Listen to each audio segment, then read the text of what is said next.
You finally know where tomorrow's food is. After days of searching, you found the animal's path. Tomorrow should be easy. You memorize every turn, every tree, every stream. Nothing seems capable of ruining your plan. Then the sky changes. Quietly. Almost politely. One cold drop lands on your shoulder. Then another. Then hundreds more.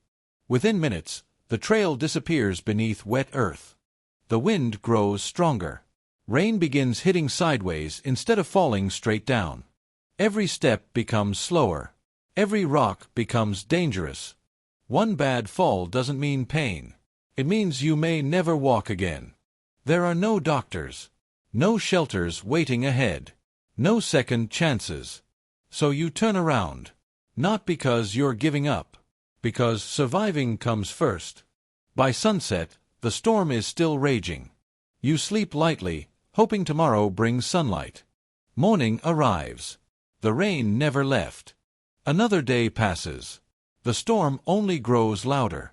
Soon, even the rivers begin changing shape.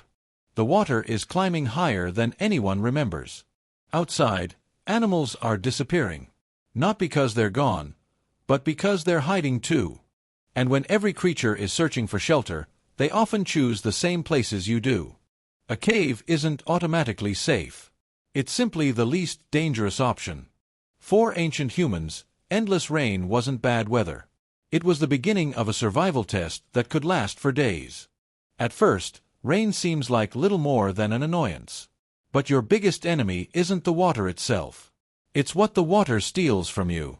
The first thing to disappear is your map. Every footprint you've been following melts into the mud. Without tracks, hunting becomes guessing. Guessing wastes energy. Energy is food. Every unnecessary step burns precious calories that may never be replaced. Then comes the cold. And cold is far more patient than any predator.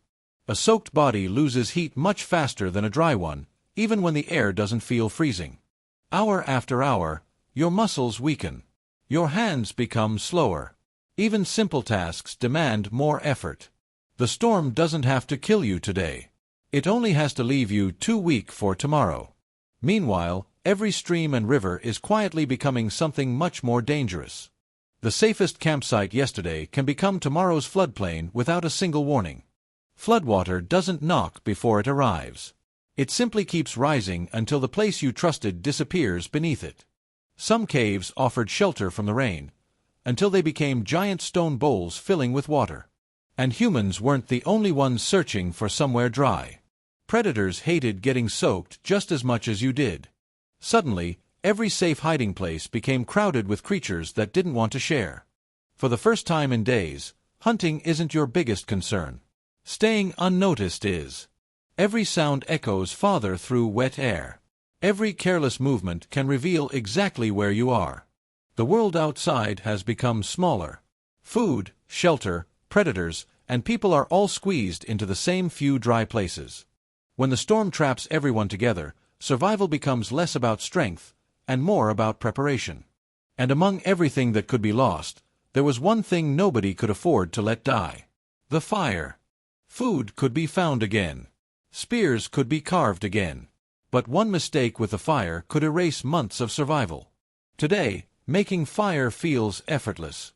One lighter. One match. One button. Back then, it could take incredible skill or incredible luck. For thousands of generations, many families probably didn't create new fire. They protected the one they already had. The flame wasn't just heat. It was tomorrow's breakfast, tonight's safety, and everyone's chance to see another sunrise. Lose your fire, and suddenly the darkness becomes much bigger than the cave around you. Without warmth, soaked clothes never truly dry. Wet skin keeps stealing body heat hour after hour. Without light, every shadow begins looking like something alive. Without smoke, hungry predators can approach much closer before anyone notices. That tiny circle of orange wasn't just a fire. It was the center of an entire world. And that meant someone always had one job above all the others. Never let the fire die. Protecting a fire during endless rain wasn't luck. It was a skill learned through countless storms. The driest wood was rarely lying out in the open. It had to be searched for with experience. Sometimes the outside looked soaked, but the heart of a fallen log stayed perfectly dry. Every handful of dry wood bought another hour of warmth, another hour of safety. Some people probably spent the entire day doing almost nothing else. Watching, waiting, feeding the flames little by little. Too much wood could smother the flames. Too little could let them fade away. Keeping a fire alive wasn't about making it bigger. It was about making it last. That tiny glow carried more value than gold ever would, because gold couldn't keep you alive through a freezing night. The longer the storm lasted, the more precious every glowing ember became. Because once the rain finally ended, that same fire would become the spark that restarted everything. The storm had stolen your hunt, but it had given you something almost as valuable: time. When no one could safely travel, hands that normally hunted suddenly became free to build. This wasn't idle time. It was a workshop hidden inside a cave. One sharp strike sent tiny flakes flying from a block of stone. Every chip brought the tool closer to perfection. Those tiny pieces covering cave floors are still being discovered by archaeologists today. To us, they're just broken rocks. To ancient humans, they were the leftovers of innovation.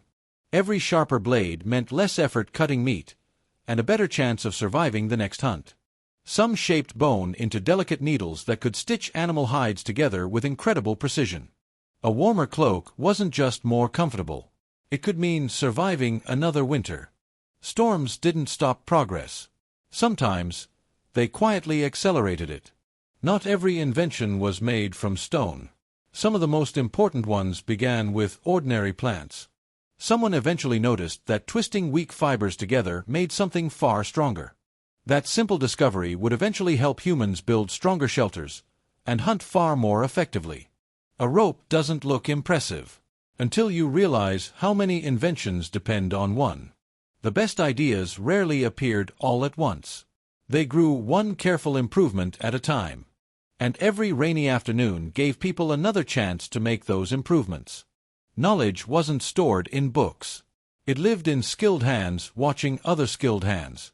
Children learned by copying. Adults improved by experimenting. Every generation added something new. Outside, the rain still refused to stop.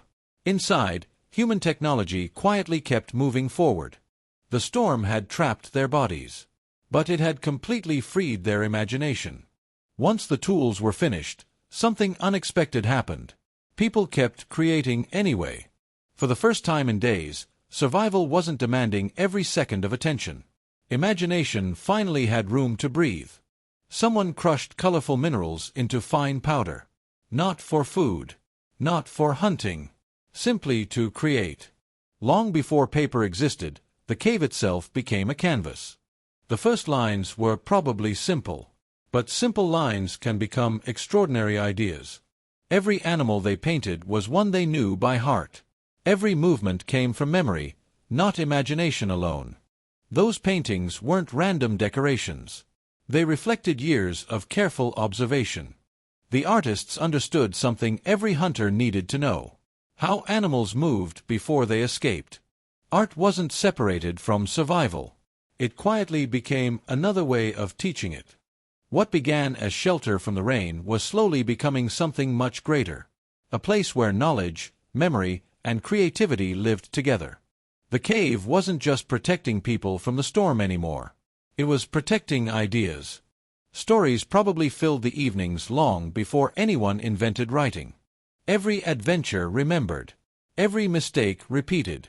Every lesson passed to the next generation. Long before classrooms existed, the campfire became humanity's very first school. Knowledge spread one conversation at a time. One demonstration. One careful observation. The rain outside created something unexpected inside. A community growing smarter together. Ironically, the days that looked the least productive may have shaped the future the most. Sometimes progress doesn't happen while you're moving forward. Sometimes it happens because you're forced to stop. The storm had delayed the journey, but it had accelerated human imagination. And when the skies finally cleared, Ancient humans walked back into the world carrying far more than they had brought inside. Eventually, every storm ends. The clouds break apart. Sunlight returns. And the world looks strangely different. The rivers are fuller. The plants are greener. Animal tracks begin appearing once again across the soft ground. The hunt begins again. But the people leaving the cave are no longer the same people who entered it. They carry sharper tools, better clothing, stronger ropes, new knowledge, better teamwork. Some of humanity's greatest breakthroughs probably didn't happen during perfect weather.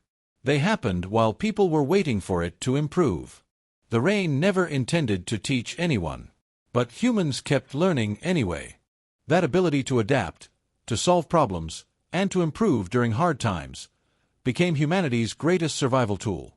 That's why our ancestors survived ice ages, crossed continents, and eventually reached every corner of the planet. So, what did ancient humans really do when it rained all week?